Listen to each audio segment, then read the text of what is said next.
Good evening, ladies and gentlemen. Firstly, I'd like to thank you all for being here and supporting us. Before I move on to the next segment, I would like to share with you all a poem that I had written a little while ago when I just found out that tensions between India and Pakistan had recently erupted again. And it was written on a very personal level, but I feel that the occasion is fit and the timing is apt. It's in Hindi and Urdu, debatably so in both languages. We're not getting into that. And it's called Ab to aage badhne do hame. हिंसा के मैले कपड़े को हिंसा से ना धो पाए तो अमन से क्यों नहीं अब तो आगे बढ़ने दो हमें दिल को पत्थर बनाकर सीने पे लोहा तान कर अपने ईमान को चुप बैठाकर हम तरक्की ना ला पाए तो अमन से क्यों नहीं अब तो आगे बढ़ने दो हमें दूर बैठे हमारी आंखें नम हैं हिंदुस्तान के लिए नहीं पाकिस्तान के लिए नहीं कश्मीर के लिए नहीं बल्कि इंसानियत के लिए उन सिपाहियों के लिए जो अपनी आखिरी दिवाली और ईद मनाते चले गए जिनकी रग रग में मजहब या जात नहीं हिफाजत की मंजिल रहती है जिनका डर बंदूक की गोली में नहीं अपनी माँ के आंसुओं में बसता है जिनकी शहीदी हमें रातों की नींद नहीं सवेरे का दुख दे जाती है हिंसा से हम इस दुख को ना मिटा पाए इन आंसुओं को ना पहुँच पाए तो अमन से क्यों नहीं अब तो आगे बढ़ने दो हमें हमारी दुआएं जीत या हार में नहीं अमन के सुनहरे पन में है दोनों देशों की समृद्धि में है जो आसमान पूरे जहान को ओढ़ता है उसे और बुलंद बनाने में है ज़मीन की मिट्टी को खोद कर कब्र नहीं दोस्ती की जड़ों को उगाने में है ये ख्वाब बुना है अभी थोड़ी सी रात है बाकी थोड़ी सी तन्हाई और थोड़ी सी उदासी मगर सुबह तो होने दो सूरज को चढ़ने दो इस सन्नाटे को बोलने दो मेरी रूह को जागने दो इस ख्वाब को पूरा तो होने दो अब तो आगे बढ़ने दो हमें अब तो आगे बढ़ने दो हमें शुक्रिया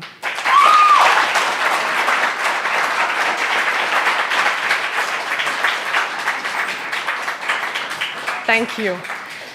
Ladies and gentlemen, I would now like to move on to the final segment of our conference tonight and invite upon stage our last speaker, a very special and awaited guest who we're all very excited to hear speak and meet, Dr. Subramanian Swamy.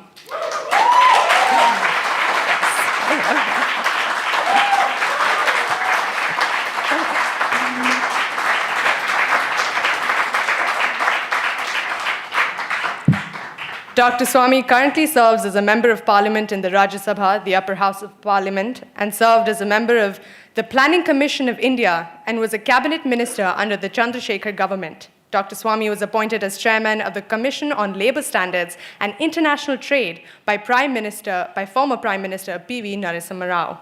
In the past, Dr. Swamy has earned a PhD in economics from Harvard University and has written a plethora of books, such as Hindus Under Siege and Building a New India. Not that I needed this introduction, but it is my absolute honor to welcome on stage tonight Dr. Subramanian Swamy. Ladies and gentlemen. Thank you very much, and congratulations to all the young students of NYU for organizing this seminar. I am first going to speak to you about the nature of the relationship between India and Pakistan, and then speak finally about the prospects of the future relations. In 1947, the British adopted a bill called Indian Independence Act of 1947, which surprisingly,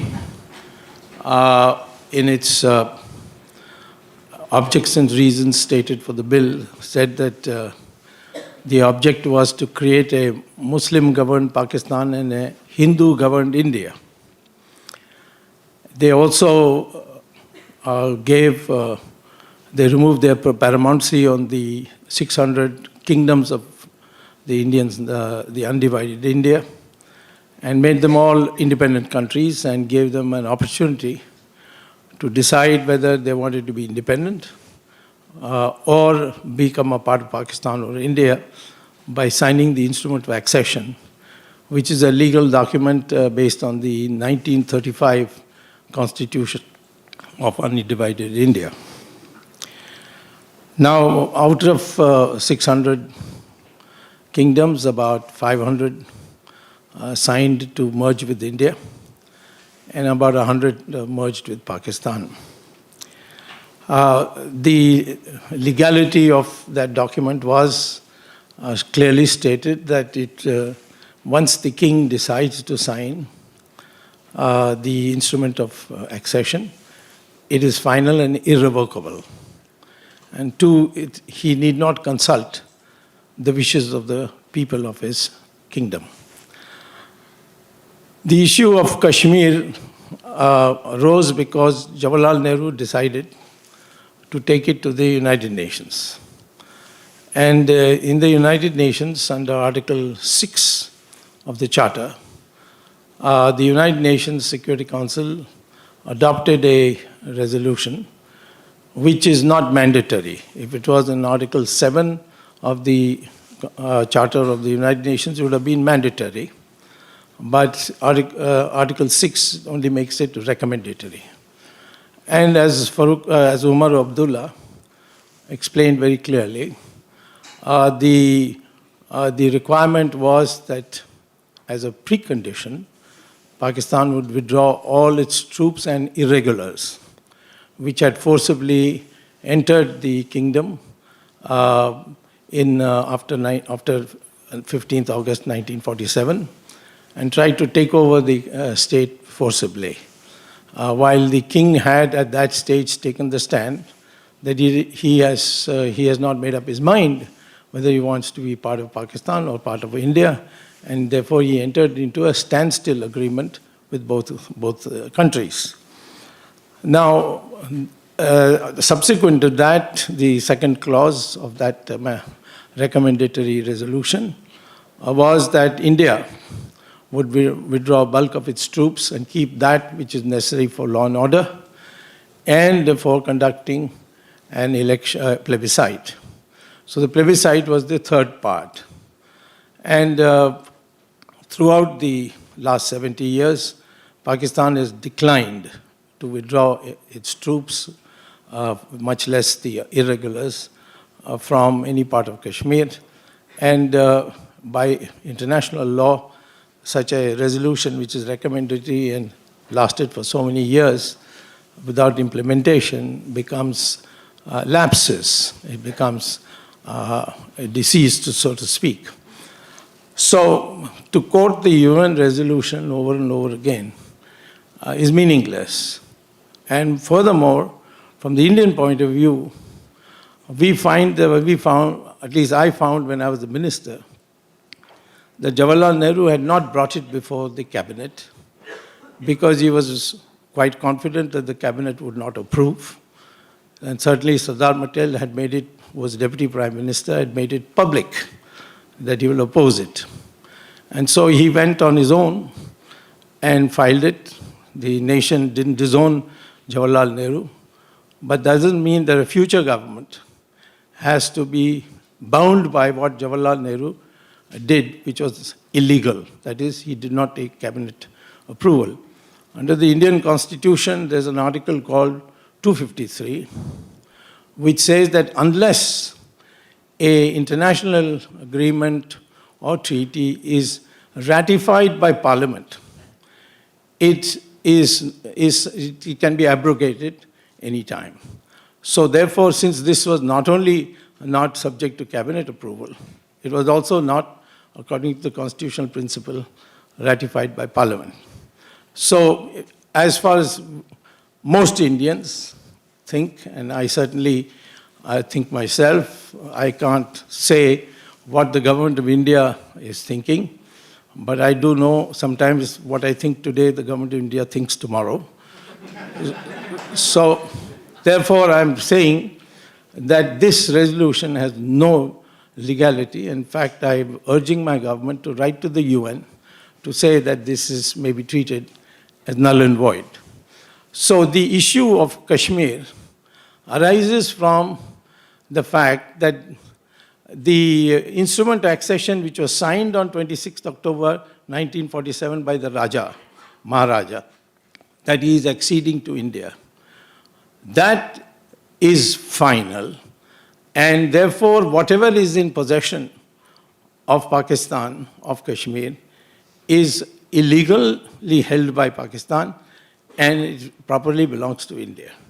In 1994, the Parliament of India passed a resolution saying that the Parliament resolves unanimously. It was a Congress government, not a BJP government, in 1994, Narasimha Rao's government. The Congress resolves, the Parliament resolves that it regards Kashmir, the entire Kashmir, the whole of Kashmir, as an integral part of India, and that steps will be taken to recover what is presently held in illegal occupation by Pakistan. So the Indian position is very, very clear, but it makes it difficult to hold a dialogue on the future status of Kashmir. So to that extent, I have a disagreement with Omar Abdullah when he says that he thinks that this is a practical solution to regard the LOC as a frontier and settle on that basis. I don't think that any government of India will be able to settle it on anything less than what the 1994 Parliament resolution had laid down. And I think the mood of the country that I see over the years is only getting hardened. And it reflects itself in places where many people would think that we shouldn't be really stepping in. For example, on artists not coming, etc. But that's the mood in the country, that they don't want any of this. They don't want any dilution of our attitude to Pakistan at this present moment. Now, in view of this, what is the scope of our relations with Pakistan? That is the real question. Now, Pakistan has to define its identity. There was no Pakistan before 47. There was no even concept of a Muslim state before 1947. India, of course, is an ancient country, and we have an identity based on our ancient culture and unbroken civilization, and in which many communities have participated, and they've lived and prospered. For example, the Zoroastrians who fled Islamic conquest of Iran, they were welcomed in our country, they were looked after, and when the British left, they tried to seduce them to say, we will give you special reservations in view of the fact that you're a small community. But they said that the Hindus have looked after us for 1,000 years. We don't need you, so please go, and the Hindus will look after us. This is what the Parsis had said. Similarly, the Jews, persecuted everywhere in the world. When they came to India, we gave them a place to stay in. India gave them a place to stay in Cochin and Bombay, built synagogues for them. And when Israel was formed, one of the earliest resolutions they passed was a thank you to India, saying, thank you, India, you are the only nation in the world which didn't persecute the Jews. And we had with Syrian Christians also. When the Arabs came to Kerala as a trader, we in fact formally designated them as our son-in-law. They married and settled down. And they were called by the British as Mopala. But the Kerala, the word in Malayalam is Mapillai, which means son-in-law. So there is that history there. But Islam came to India by violence. And this is one of the factors which dominates our thinking when we deal with a country like Pakistan. Because if you go by DNA studies, including the one recently published by the University of Cambridge on the theory of genetics, the DNA of all Indians and Pakistanis is the same. So you couldn't have come from somewhere else if your DNA is the same as ours. So Muslims in India are also whose ancestors were Hindus. And Pakistan is also the same. I'm not talking of here and there people coming and like the Parsis came to India, some of them intermarried. We are not talking about this microscopic minority. But by and large, Indian subcontinent is of the same DNA. And therefore, we would like to make Pakistan agree to defining its identity with the subcontinent and not with West Asia. And in my opinion, that is where part of the difficulty arises. This is probably the reason why in one of the wars imposed on India by Pakistan, Pakistan lost 62% of its population, which is now known as Bangladesh. So therefore, I would say that Pakistan's main issue is how to regard India as a country with which we were one together, or as a country which was part of a conquering violent army of the past. And that has to be resolved before we can proceed further. Now, there are organizations which say that India is an unfinished chapter of Islamic history. For instance, ISIS, Al-Qaeda, Taliban, their literature clearly defines India as an unfinished chapter of Islam. That's because in countries like Iran, Mesopotamia, Babylon, which is now known as Iraq, Egypt, Islamic conquest led to 100% of the population being converted to Islam. But India had 800 years of Islam, and only 20% of the population got converted. So therefore, they call it as an unfinished chapter. Second factor is that all the terrorists that come, I mean, we have minor terrorists here and there, and they have been taken care of. But the major terrorist force that we face is from across the border. And as Umar Abdullah told us, there are all kinds of nationalities. And the only thing common with them is Islam. And their appeal to our people, local people whom they want to recruit, is also on the basis of Islam. It's not a secular movement by any chance. So in a sense, what is being done is that this whole thing is being converted without it being stated as a Hindu-Muslim question. And that poses problem for us because we have got about 150 plus million Muslims in our country.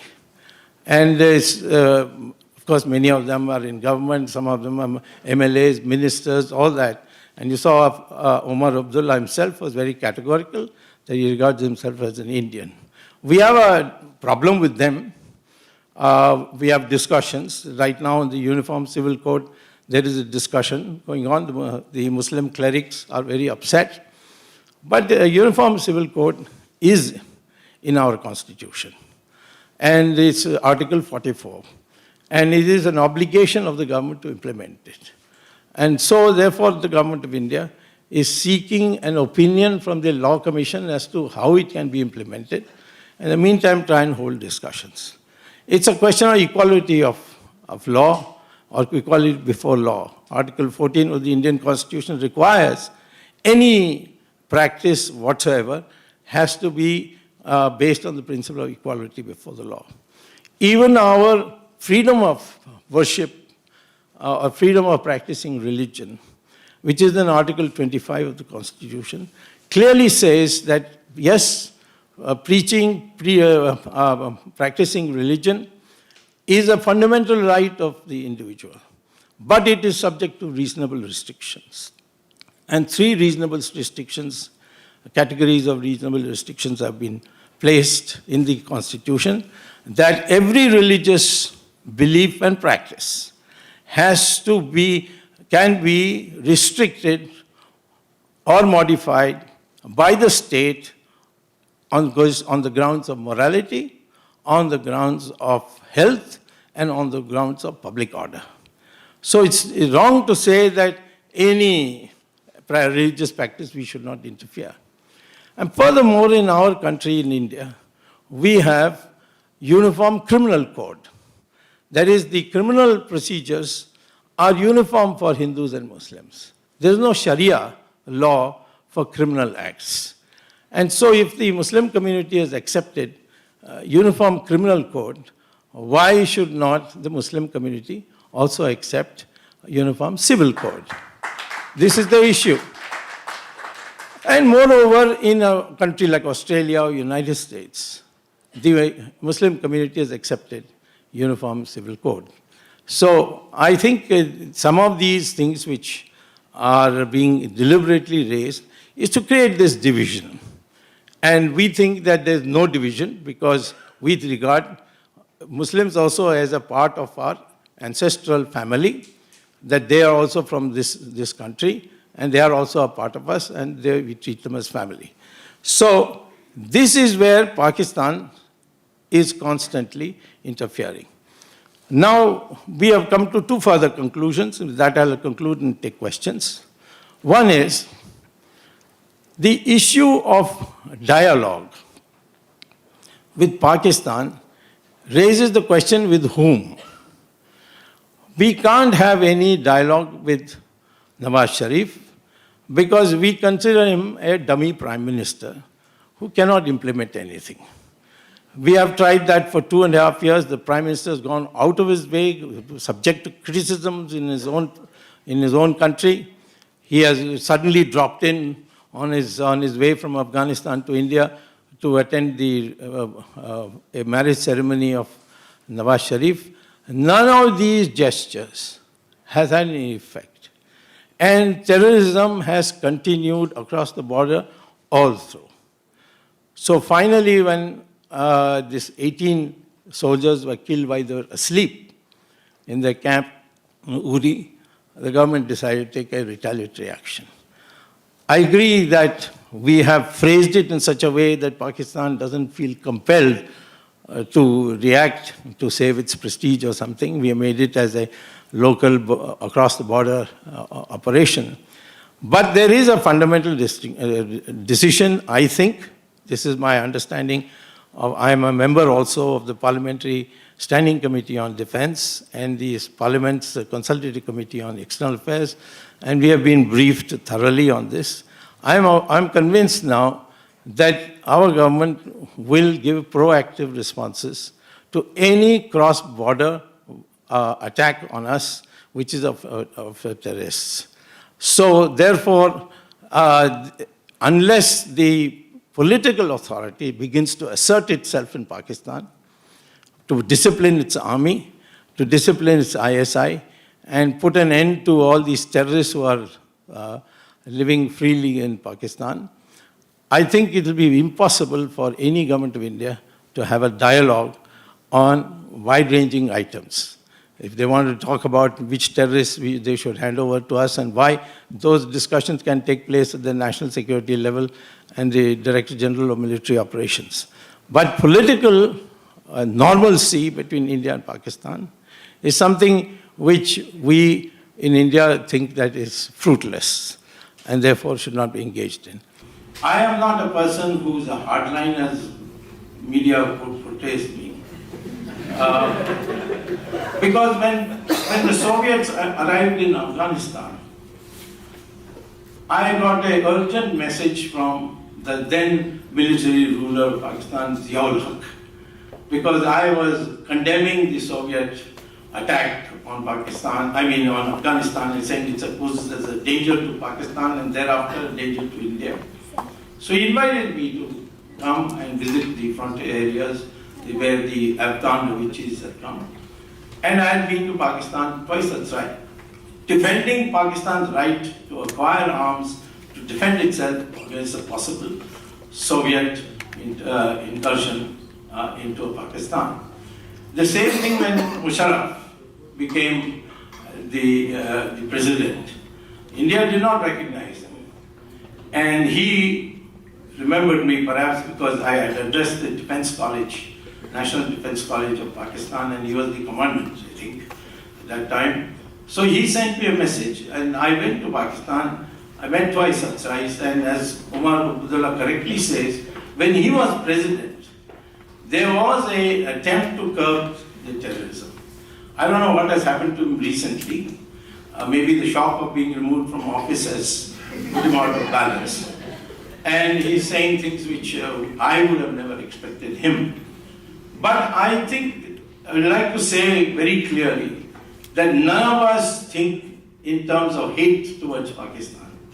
We regard them, as the music is, for example, journalists, your food, all kinds of, even your jokes, they have free circulation in India. And we consider ourselves as one people. But the fact of the matter is that there are two issues which have to be resolved. One is the political authority must start asserting itself. And two, this Islam appeal to India must stop, which means that terrorists have to be brought to book. And the international opinion is also in favor of it. All countries of the world are ready to assist in this particular aspect. Even the Chinese, with whom I have had long interactions, right from the time of Moraji Desai, I've been to China so many times. The Chinese, at my request, even opened the gates of Kailash and Mansarovar, the holy site of Lord Shiva's abode, for pilgrims to come there. Even the Chinese, although they are supportive, they are standing by their good friend, but they privately tell me, and they have, in fact, your Dawn newspaper has also produced a document for which one of the Dawn's correspondent has gone into trouble, where it says that the Chinese have said, we'll support you, but you've got to end this problem. So there is an international consensus. So if Pakistan asserts its political authority, and your people, Pakistani people, can do it, the lawyers' agitation brought down Musharraf. Same thing, the public agitation in 1977 brought down Zulfikar Ali Bhutto for rigging the election. There is scope for public assertion in Pakistan, but the political authority must assist the public and be friendly to the public to encourage them to think in terms of democratic protests. So without these two aspects, the civilian authority and this Islamization of its terrorist attacks on India, which has a negative effect within India. Wherever Muslims are in majority in India, the Hindus are having problems. Kashmiri Pandits were driven out of the valley. Similarly, Kerala, Malappuram, the situation of the Hindus is in a horrible state. In fact, there is no police which is allowed to go in there. The Sharia seems to operate there. Hindus cannot sell their houses to anyone but a Muslim. This is the kind of situation wherever they are in majority.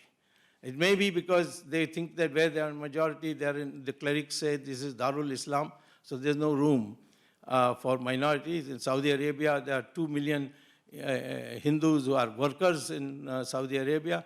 They are not allowed to build temples. They are not allowed to celebrate Diwali. They are not allowed to even hold pujas inside their house or even carry a picture of Ramchandraji in their pocket. Now, that is their country, Saudi Arabia. I'm not, fundamentally objecting to it. But this Islamization thing is forcing our people to become hostile within the country. And therefore, it will create a problem for us. And if Pakistan is the source and is not willing to become more democratic, it is not, the civilian authorities is not willing to take charge and keep the army under check and assist India in controlling the flow of terrorists, then India is prepared for the consequences. And that is what the surgical operation signaled. And I hope changes will come. So in short, I will say the way the whole creation of India and Pakistan and subsequent developments, and now it has got entangled into the fact that we have no channel by which we can have a dialogue solution. And two, we cannot, under any circumstance, I am not one of those people who is going to leave anybody in any doubt, there is no question of yielding even 1 inch of Kashmir on any grounds, because it is, according to the constitutional principle, a part of India. And whatever assurances Jawaharlal Nehru gave you, you may go and consult him wherever he is and ask him. We are not bound by it. But we are fundamentally in favor of the whole South Asian nations, the SAARC in particular, to be a forum of peace and to work in dialogue with the Pakistanis. Pakistanis have to recognize that India's strength has grown, Pakistan has become smaller, and there are movements within Pakistan which are now getting international. There are Baluchis in New York, there are Baluchis wanting citizenship in India or want refugee status in India. Human rights is a universal thing. Somebody, the earlier moderator was mentioning about Sri Lanka's example. Sri Lanka's, the Tamils were all over the world, and they were, invited by governments for discussion. So if you don't control this, and if you continue to be hostile to India, I think the other regions of Pakistan might start also asserting itself like the way Bangladesh asserted. We are of the view that Pakistan should remain one because it's in our interest. But if Pakistan is not taking necessary steps, then there's little that we can do. Like we had little we could do in Bangladesh till 10 million refugees came across to India. And then Pakistan on 3rd of December 1971 bombed 8-9 cities of India, and that led to a war. So war is no solution, but this time India is now as a new government. We are not the namby-pamby government of the past of Congress. We are a government which is not a single person government or a pyramidical structured government. It's a government with lots of countervailing forces, and all these opinions have taken account. But the fundamental decision is that we will not tolerate terrorism, and if it comes, we will retaliate by means that are available to us. This in broad is what I say. It is a gloomy picture for negotiated settlement and dialogue, and therefore, if once we come to that conclusion, we will not allow dilution of this consciousness, because if you have to prepare for something, then you can't allow dilution of consciousness. So all this Nach Gana business and all that will go by as a consequence of that. Not that one should normally object to culture and arts in a political warfare, but in this particular case, we are in a situation, not in a war-like situation, but a possibility of war by miscalculation, and therefore we have to be prepared. Thank you very much. A very eloquent speaker, and I really enjoyed that speech. And I'm a Pakistani student at NYU. So, first of all, I want to know if you understand that when you say Pakistan is just an offshoot of India having trouble determining its national identity, that same definition applies to Bangladesh and a list of countries in Central Asia that were part of the USSR and then formed their own national. Sure, Pakistan may have a younger history than India, but when you have statements like that, they only come across as arrogant, and it feels like you're just dictating your terms, which is never a positive stance for negotiation.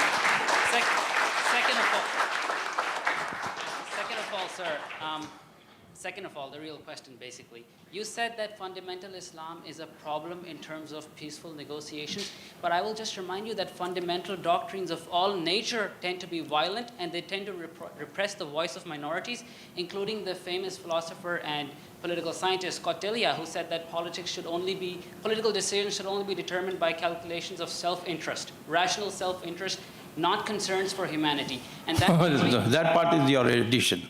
Well, sir, that is okay. That is a matter of opinion. But he emphasized the rational calculations over short-term concerns. National interest, yes. Leading to the final part of my question, which I wanted to ask Umar Abdullah as well. One question at a time. Yeah, okay. Sorry, sir. Just one question in the end that you should really focus on. Anyways, you've said that the Pakistani government sponsors terrorists, and a lot of you have been conveniently avoiding the word terrorist and jumping between terrorist and militant.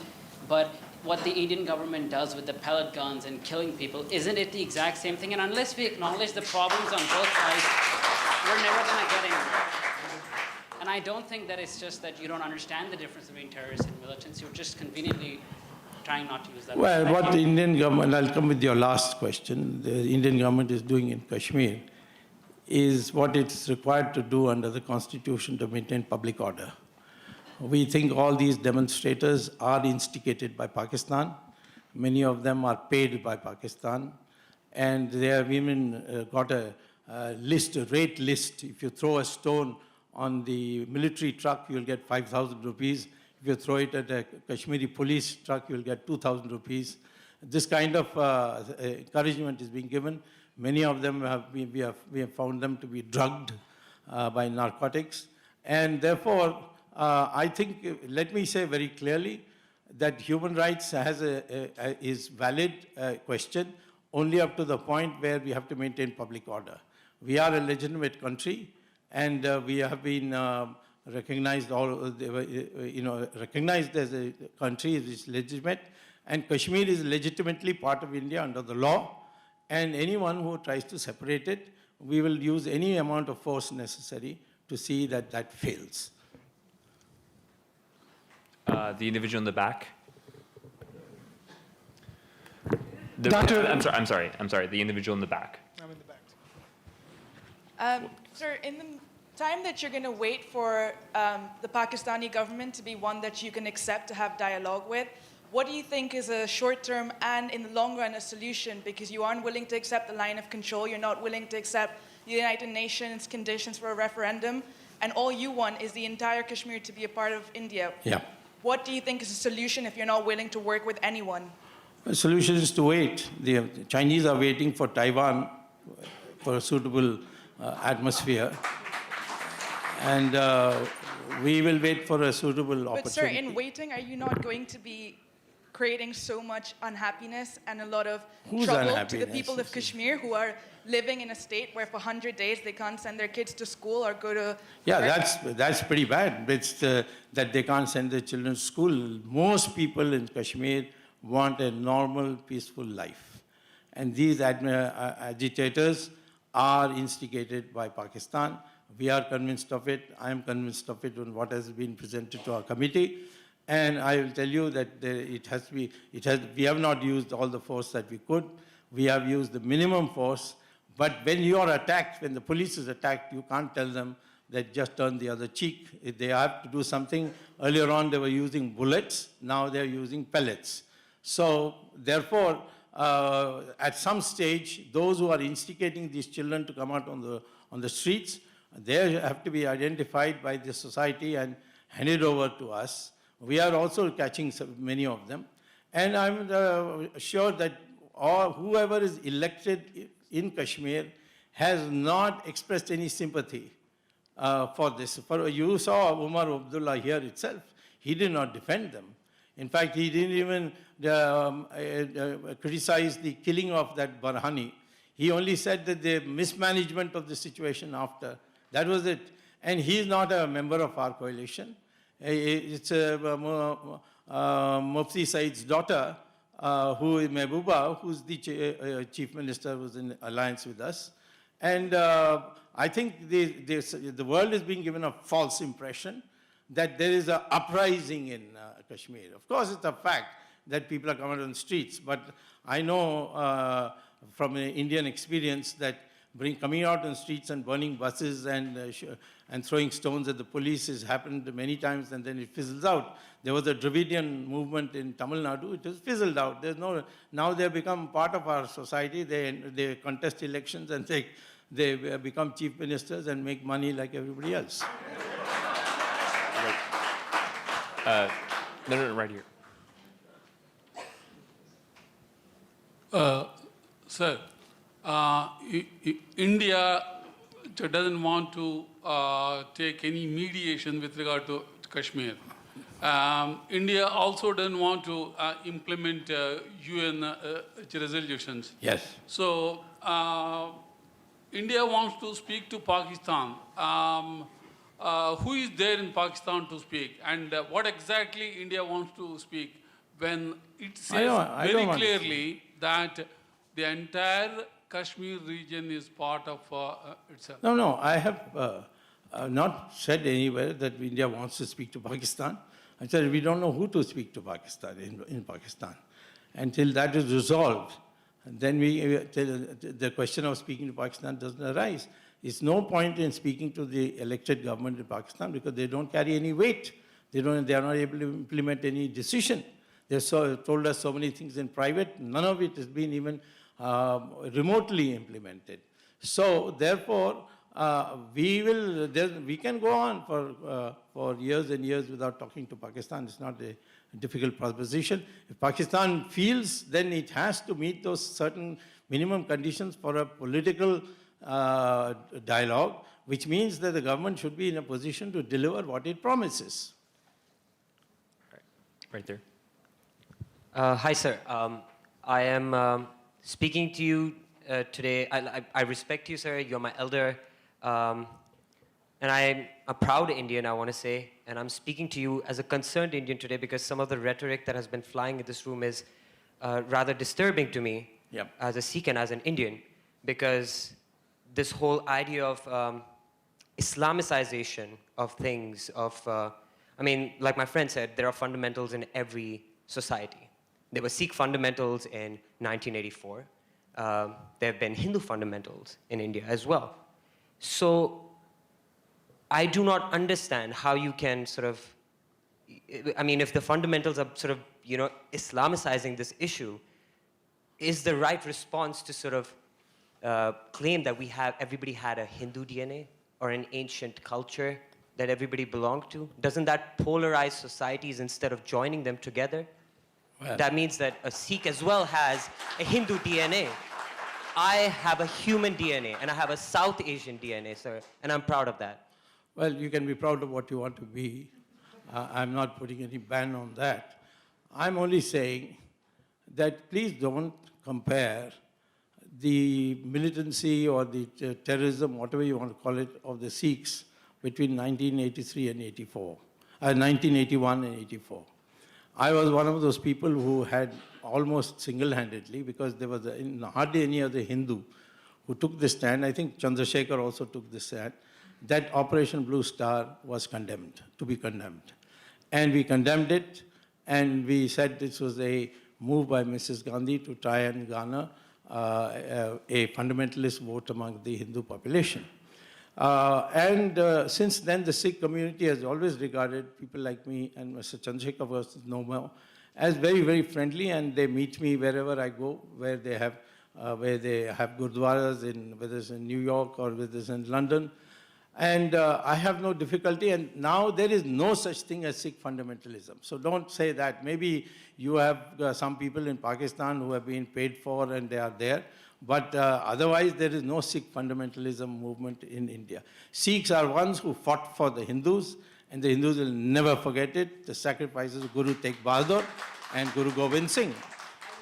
So wait a minute. So first of all, there is no other fundamentalism in India that has any violent ability to create that kind of disorder and the kind of explosions and the kind of misery that the Islamic terrorists are able to do. That is why I've singled them out. And they are coming from Pakistan, and they are inspired by Islam. Many responsible Muslims say they are not the real Islam. Well, there is a school of Islam, if they are not.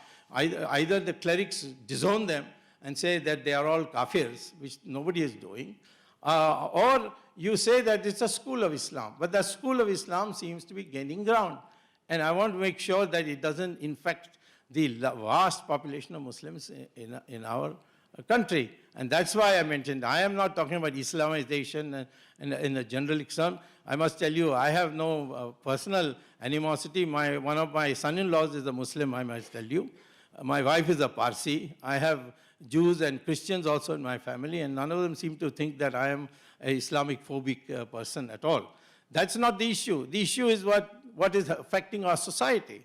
Our society is being daily, by the use of money power and the internet, the Muslim youth are being targeted that they must fight, they must die for creating a caliphate in Kashmir, this is the kind of propaganda that is going on, and then we have to meet that.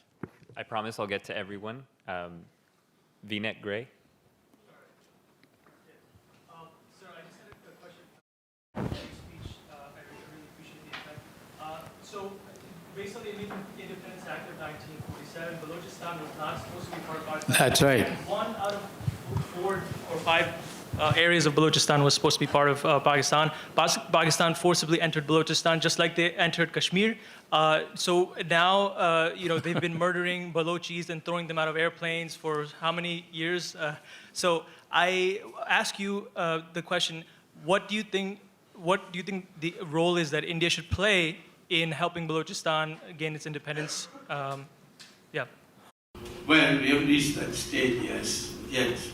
I think, first of all, those who are Baluchis and living in New York, you should set up a human rights center, produce sufficient literature, and then go to the UN and try to get people to get concerned, and perhaps at the UN in Geneva to set up a commission on these violent things. I know that tremendous violence is a thing, but it's all anecdotal.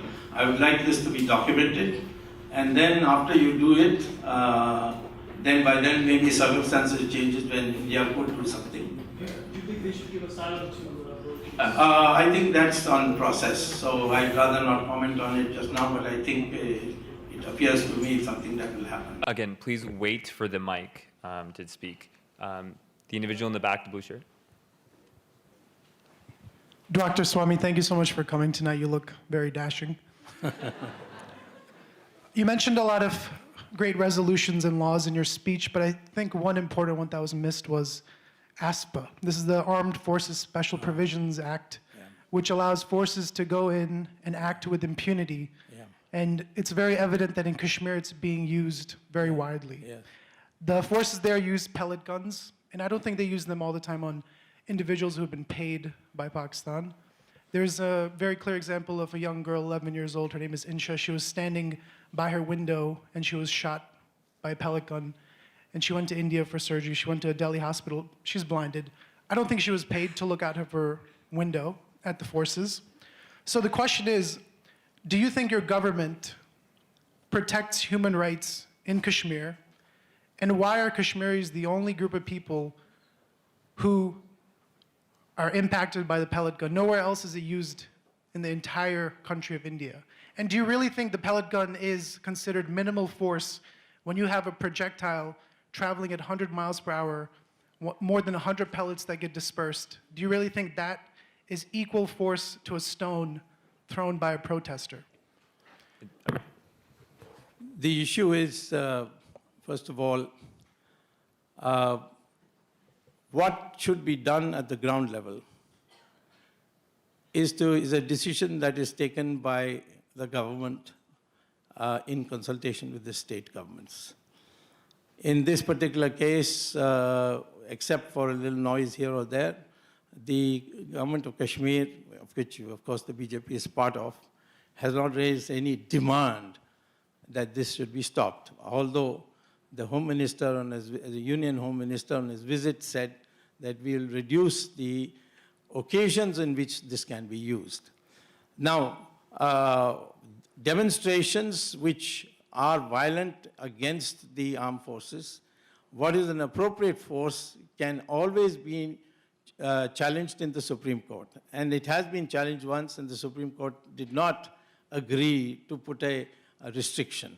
Kashmir, in the AFSA part, again, the Manipur, the Supreme Court directed that it's gone on too long and it should be lifted, and we have lifted it. Now, same thing, no other part of India this is happening. Of course, there's no other part of India where this kind of agitation is taking place, where people are assembling and throwing stones at the law and order forces. It happens to be that only in Kashmir, and Kashmir because Pakistan is instigating it, and we are basing it on the solid information that we have, and therefore it has to be put down. We can't demoralize our police saying that you turn the other cheek when they throw a stone at you. They have to be told that you can use force, including firing pellets, if you feel that's the only way to protect things. The local commanders are given that freedom. And I don't think all this appeal to human rights and so on, nobody has to give us lectures. I have fought for human rights when Mrs. Gandhi declared a state of emergency in India. And I had been recognized as the man who made the difference for Mrs. Gandhi to ultimately go and declare elections, which she lost, of course. So the issue is of human rights, we are all committed. The Indian Constitution has enough provisions for it. And I don't think we have to be given lectures on human rights. If that was so, then I would like to say that there is no other country which can match us. Do you think the United States can match us in superior human rights? Obviously not. I can give you 1,000 examples where the human rights have not been, by the standards of the liberals, it has not been adhered to in the United States. So we have to decide. We will not allow Kashmir to go into lawlessness, and the necessary force to control it we will use. And we are not going to listen to anybody's lectures on human rights. The individual in the black. Speak up in the mic. Okay. According to you, there's no fundamentalists in India. You were thanked by Jews because you saved them when they were killed. So it means India is a heaven on earth. But I think I own my country. I own what we've done, and there's lots of time in Pakistan has taken steps that should not have been taken. I own it. But would you like to own Amir Khan? He was thinking to leave India because of what was happening in your government, the comments passed by politicians. What happened with recent Pakistani actors in India? And what do you think, as a good gesture, Pakistani cricket team went and played 3 matches. And as a good gesture, we were thinking now India will come and there's going to be cricket. There's something common. We'll see a new era of India-Pakistan relations, but nothing happens. Not by cricket. Why is it that we cannot have something like European Union so that there's no poverty in India and Pakistan? We can do something for education in both countries, because these are I problems. understood your question. Let me answer it. Thank you. As far as European Union is, please tell your government that we unilaterally have given most favored nation status to Pakistan. But Pakistan, after having made a commitment, has not implemented it for the last 2.5 years and refusing to do now. Well, how can you have, when you are not ready even for a most favored nation status for India, you want a common market or a European Union with South Asia? That's absolutely impractical. The Malays lies in Pakistan, you have it cured. Tell the civilians to take control and end this all cross-border terrorist crossing. And tomorrow we'll start talking with each other, and we'll send not only the cricket team, but you can also have Amir Khan if you want. The individual in the pink, right there.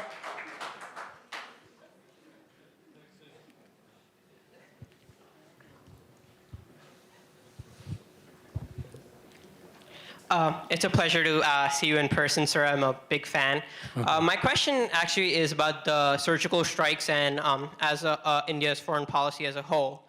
As someone who was in Bombay during the 2005 attacks and 2008 attacks, it kind of scares me when we go back to the same kind of military solutions, which only lead to violence. As you mentioned that Pakistan does not have a credible government that you can have So why doesn't India, when India is ready to condemn Pakistan in the General Assembly, when you're openly condemning them right now, their government, why aren't you chasing, and you're someone who studied economics, why aren't we going through a route of economic sanctions? That was very successful when America tried to do that with Iran. Why are we going through the same route that we've been doing for the past 70 years, which has only resulted in more civilian casualties? As someone who's lived through that, I fear that we're going in the same direction. So why aren't we doing something more from an economic sanctions perspective? Well, as far as the last 10 years is concerned, we were living on hope that Pakistan will improve, but it hasn't. Now, we have started the process of not being the same as before. After Uri, we just didn't make speeches for calmness and peace and so on. We have taken a small step, but it is a very deadly step in the sense its consequences of being multiplied in a larger scale are tremendous, that we were able to do it with the intelligence information we had, and that even there was no forewarning for Pakistan at any stage. And therefore, we know that there are many other contingency plans which we will put into place if it becomes necessary. But we hope that Pakistan comes to become one of our partners, but they are not in any matter, they are not ready. You're talking about this, our artists, the Pakistani artists being blocked. See what they're doing to Indian films and so on in Pakistan. So, in effect, the persons who are in control, even at cultural matters, is Taliban and not the Prime Minister of Pakistan. So, we have to wait, and we can't take steps which go completely out of steps with the international environment. The international environment has come a pretty long way. This time, no government, including China, condemned our action on the surgical strike. And in Pakistan, in the United Nations, nobody supported Pakistan on the Kashmir issue. And generally speaking, in private, our conversations with world leaders show that they, on this issue of terrorism, they are willing to go with us for a long way. Now, as far as somebody saying that I'm admiring Israel and so on, well, we have very good relations with Israel. Israel has always helped us. We have very close relationship. And I know that many of the things that people are now putting in the media about Kashmir is what they put in Gaza and other places. So this kind of propaganda that is done, we can't act on that basis. We have our own sources giving us information. We have not one sources, but multiple sources. And we have come to the conclusion that Pakistan is, in fact, aiding and abetting the present agitation in Kashmir. Over there in the dress, please. Thank you. So towards the end of your speech, you mentioned Naach Gana, and you referred to how the recent things about like sending Pakistani actors and artists back to their country and restricting the representation of Pakistani artists in Bollywood movies and things like that is a form of protection of something. But don't you think, like, all of us in this room can agree that we don't want a war between Pakistan and India, and we don't want a situation where either of the country wins, but rather something where they both, like, you know, find a solution collectively. Yeah. But it's ironic that something that, like, sending Pakistani artists and people like that back to their country doesn't really protect, but in fact increases conflict and makes it more likely that something will come up in order to need protection in the first place. Yeah, that's one perspective, definitely. But I'll tell you my perspective. We think that Pakistan, presently constituted, cannot be relied on to come for peace. And the people who are actually managing it do want war. And we have reports now that after this Mosul attack by the American-supported forces of Iraq, many ISIS people are now thinking of moving to Pakistan as a sanctuary. Now, we have... well, I'm sorry, sir. Wait. Sir. Well... Sorry, sir. Well, I am here to speak. When your turn comes to speak from this side, you can say what you like. That is not the purpose. I am telling you what I know. And it is not that it has not appeared in the media. Sir. Well, I'm telling you that you have ISIS people in Pakistan. We have ISIS people in India. We have arrested several of them in Kerala recently. We have several of them in Tamil Nadu. And they all say that they have come through Pakistan. So it's not enough for you to say that you're innocent and we are guilty. The fact of the matter is we are the ones who are facing these attacks. And there's not a single terrorist, Indian terrorist, been arrested in any attack in Pakistan. There have been terrorist attacks in Pakistan. Of course, Pakistani civil society is suffering because of that. But not a single Indian so far has been arrested who's a terrorist. who's carried a gun from India with Indian markings and played havoc there. So we are not the ones who are encouraging any terrorist activity in Pakistan. It's Pakistan which is supporting it. They are all coming from Pakistan. Whoever we arrest, they say that we come from Pakistan. We give proofs. Kasab, who was caught, we even identified his village, and we produced a video of his parents saying, yes, he had gone to India for some training and didn't come back. Even after that, Pakistan said, we don't have adequate proof for 2008.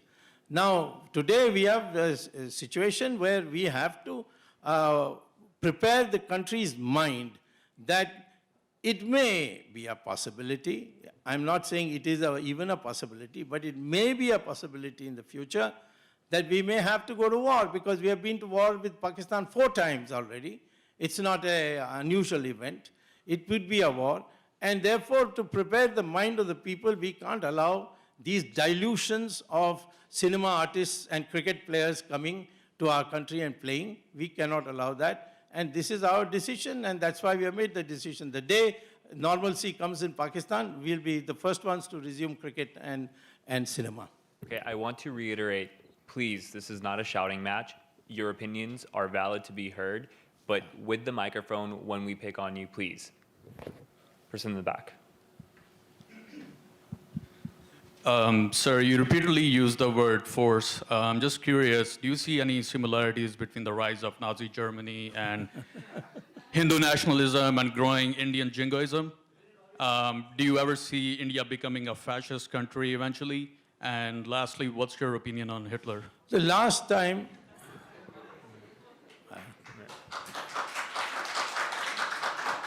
I think, you see, you haven't applied your mind to what I have said. I am an admirer of Israel, and I can't be at the same time an admirer of Hitler.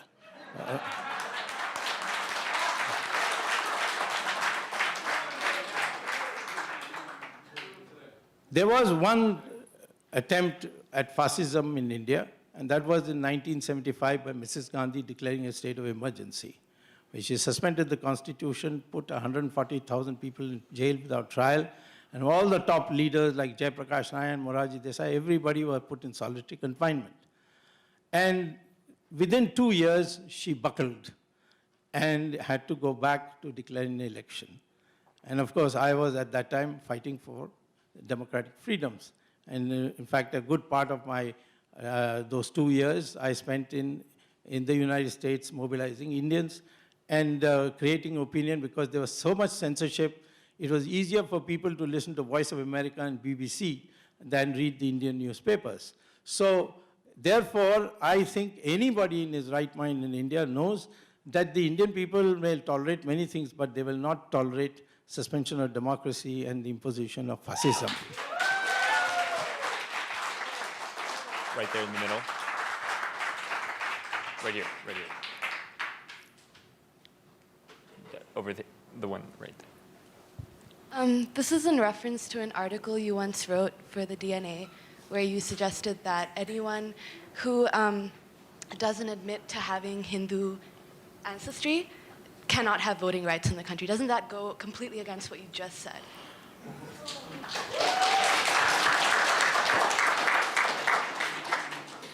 Voting rights under Indian law is not a fundamental right. It is subject to conditions. I'm sorry, Right. can we? And what I had said, you're misquoting, no problem, because many others, you must be listening to some of these rabid Islamic intellectuals who have misquoted my article completely. What I said exactly was this, that the attempt of the Islamic terrorists is to alienate the Muslims from the Hindus. And we have to therefore propagate and make the Muslim accept that he is also one of us, his DNA says he's one of us, and therefore his ancestors are Hindus. And therefore this country and the soil of this country belongs as much to him as me. Those who say that their ancestors are not Hindus, but in fact Gori and Ghazni, they are not fit to be in this country. They should have gone to Pakistan. In any case, they can stay here, but in my opinion, till they give up this kind of attitude, they should not be given voting rights. That's what I said. Sorry, I have the mic here. Sir, firstly, thank you for taking on such challenging questions. I'm Daniel, I'm a Pakistani student in NYU, and I really admire you and respect you. But throughout this evening, we've heard how you said there's a one-way export of terrorism, and Umar Abdullah Saab first said the same thing, that Pakistan is exporting terrorism to India. But sir, what do you have to say about Kul Bhushnav Yadav, who's a raw agent, who's officially recognized by a government, and he went on record and said that he was he was given the task of destabilizing Balochistan, targeting minorities, carrying out bomb attacks on Hazara especially, and alienating such minorities. And when a common Indian man like that gentleman in the V-neck shirt asked you how India should play the role in Balochistan getting independent, what I'm getting from all this is that you expect India to be the judge on who should get independence from Pakistan, but at the same time, you don't want Pakistan interfering in Kashmir, and that's totally fine. I don't expect you to interfere in Balochistan. Yeah, well, you put words in my mouth. If I may tell you what is in my mind, I will not rely on what you have assumed that this is what I have said. I didn't create Bangladesh. Indians did not create Bangladesh. Bangladesh was created by the severe butchery of the people by the Pakistan army, and they came, and their Mukti Bahini came to us for assistance. But we decided that we can't afford 20 million Bangladeshis or 10 million Bangladeshis as refugees in India, because our society would get destabilized. So when Pakistan bombed India in 6 cities on 3rd December 1971, we decided, well, if you have declared war, we will take it to a logical extreme. But we did not do anything on the western part because Pakistan was totally devastated. 100,000 Pakistani soldiers surrendered, and they were brought to Delhi and kept in Tihar jail and looked after very well. In fact, their diet was much better than the average diet of the Indian. And after that, we had an agreement, and we released all the 100,000 Pakistani soldiers. Now, if Pakistan can't manage its affairs and everything starts falling apart, I don't think that we have to do anything at all. I am saying only that if somebody comes to my country and says, I am afraid to go back to Pakistan because I'm a Baluchi and therefore I'll be persecuted, we have to have a policy, and we have done for many. For instance, that Taslima from Bangladesh, we gave her asylum. Similarly, we have given to me as a Dalai Lama, even though at that time many people felt that it will alienate our relations with China. We gave asylum to Dalai Lama. So in the similar way, if some leader or a prominent person from Bangladesh, not only, I'll tell you, Balochistan, but from Pakhtunistan and Sindh, I think we were, and make out a case that his life is threatened. The United States also follows the same principle. We'll follow that principle, give them asylum. That doesn't make it us that we are dictating what Pakistan should do. Of course not, we are not dictating. But if the consequences fall on us, we will act according to our interests. The individual in the suit. Mr. Swamy, I have just a quick question and then a larger question.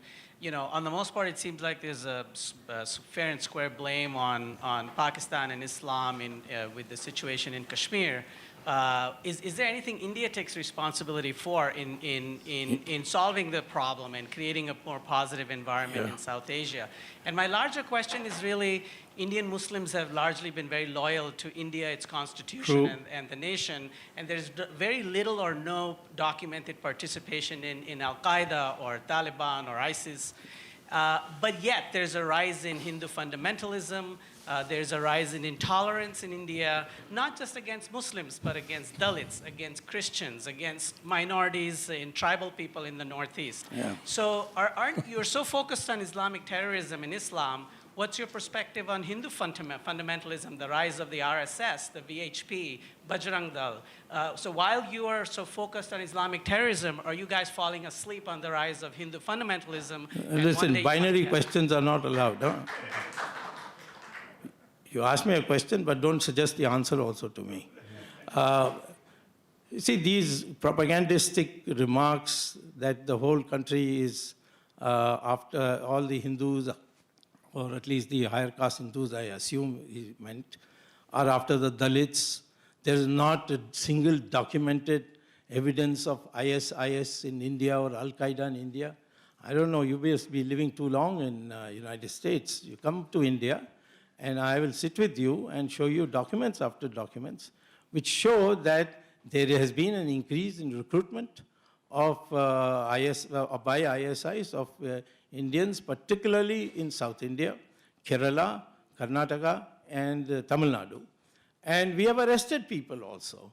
So therefore, this to say, of course, it's not in a form that threatens us just now, but the recruitment has started.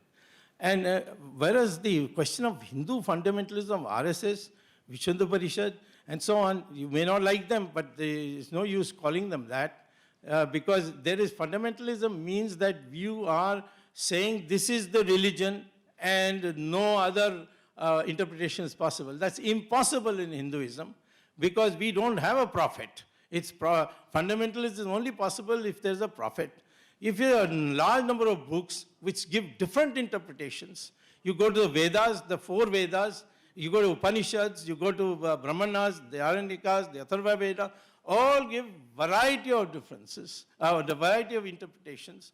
Our social code is subject to amendment. We have had Manu Shastra, then after that Yajnavalkya Shastra, after that Mitakshatra Shastra. Shastras are to be amended. So I can't understand how a religion which doesn't permit for a strict interpretation can ever breed fundamentalism. I think you have got the whole thing completely wrong. Ready?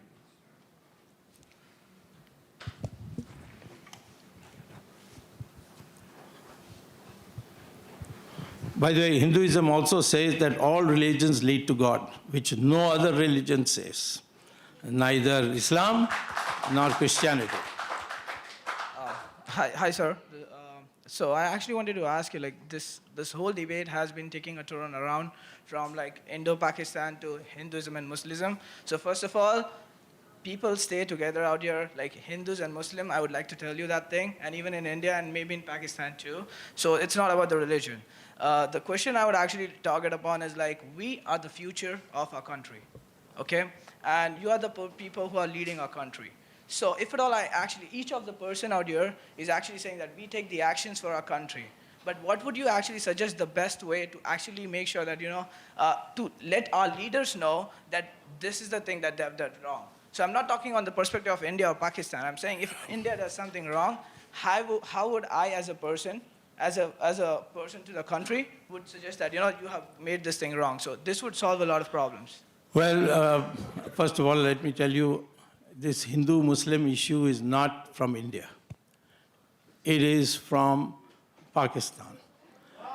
And we have Muslim generals, we have Muslim intelligence bureau officials, we have Muslims in almost, and in the political spectrum, we have a large number of Muslims. You saw Mr. Abdullah today. He's a Muslim.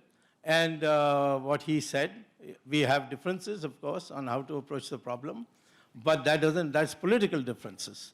But at the same time, first let me say, don't raise this issue as that I have made it as a Hindu versus Muslim. I never made it. It's Pakistan which has made it. No, sir, I'm not saying. I'm saying now, that second, as to one thing what are the things that we should have done? We should have never gone to the United Nations. Having gone to the United Nations after 10 years, we should have withdrawn it. Now we should withdraw it before our next elections come, that is 2019, and say to the UN that thank you very much, goodbye now, you haven't been able to do anything, we'll take care of the problem. To the Kashmiri people, the one mistake we have made is we have not made it clear that we'll pay any price, we'll go to any length to see that the whole of Jammu Kashmir remains with India as an integral and unalienated part.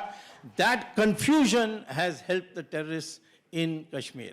And the day you are able to show that, because the Kashmiri people have voted during the voting time, during this time when the the surgical strike took place, there was complete peace in Kashmir. Not a single agency could take advantage of it. And therefore, I'm saying the one mistake we have made in Kashmir after you going to the United Nations was not to make it absolutely clear that no discussion will ever take place with Pakistan on the status of Kashmir. The only discussion that will take place is how to enter and end terrorism. That is the mistake that we made. All right, thank you so much for your... I'm sorry. Thank you so much, Dr. Subramanian Swamy. Thank you so much.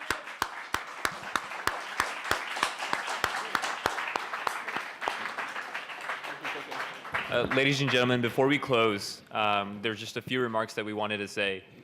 You've seen views of different representation, whether it's left, whether it's right from both countries, and we just wanted to express them to you through this medium, through this conference, and for you to decide what our future holds. So thank you so much for coming out.